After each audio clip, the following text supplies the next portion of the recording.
So I wrote a letter to the editor about this and said I was profoundly disappointed that the children had been used one more time for an argument that should have been, or a discussion that should have taken place amongst adults about major serious issues in our community. And I was particularly offended that they used minority children. I thought that bordered on abusive almost.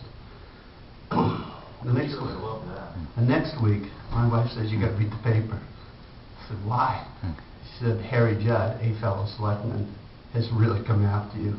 And, you know, all of a sudden the phone's starting to ring first thing in the morning, and you know you've been really... Harry's 3 paragraphs, or 4 paragraphs, good reading for you, you'll appreciate this, called me a bigot, a racist,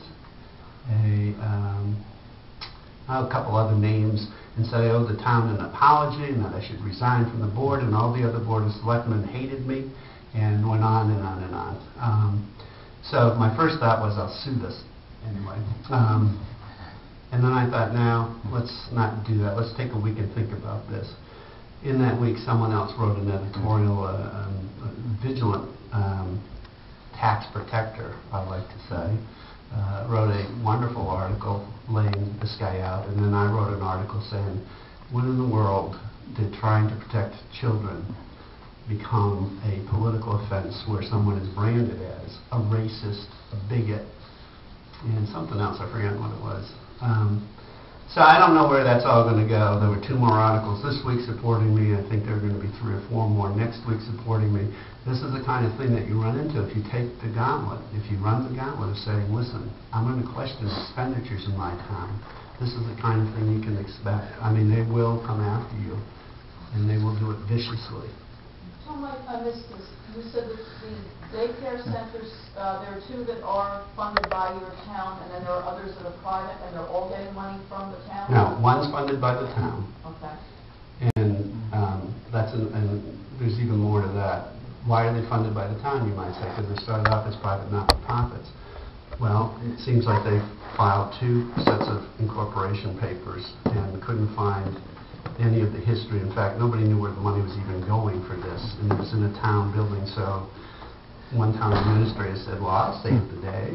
See the big S on my chest? Why don't you become part of our recreation department? We'll put you under that umbrella. So it became part of town government. It's a $100,000 project a year. So they became part of town government. Now they compete, set rates. They set their rates and compete with 2 churches in town. God forbid that they should ever compete with the church. And 3 private daycare centers that are trying to make, people are trying to make a living off of providing daycare. And here we are subsidizing the program, you know, with town funds. So it's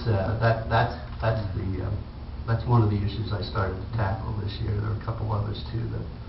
But let me back up for another second and fill you in on standing at the town meeting, because last town meeting I was the guy at the microphone.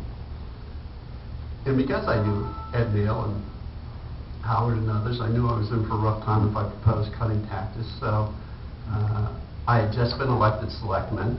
I had unseated the chairman of the select board. And again, fought a battle where all 5 selectmen took up the whole editorial page of the paper, the local paper, that the day before the election with re-elect our friends, re-elect this guy, the new guy's a bum, and you know, he really doesn't know what he's doing, which is always interesting to me. The one time that I find that my Harvard degree comes in helpful is when they say he doesn't know what he's doing, he's an idiot. And then I always go, they let a lot of people like that into that school. Only time I use it. But anyway, so they couldn't get me on that level. But again, they tried, and it didn't work, and we were organized, and we had enough people to turn out, and I won the election, and then the next night is town meeting night. In our town, town meeting night is in May. We don't have the traditional town meeting night. And I walked up to that microphone, and I had planted about 50 people in the audience to back me up, because basically I'm a chicken and I want the backup. So I rose to the microphone and I said, Mr. Moderator, I'd like to propose that we cut the town budget 6.7%, and it's X millions of dollars and so on and so forth. And I had already informed the town moderator as we walked in, oh, by the way, I'd like a secret ballot.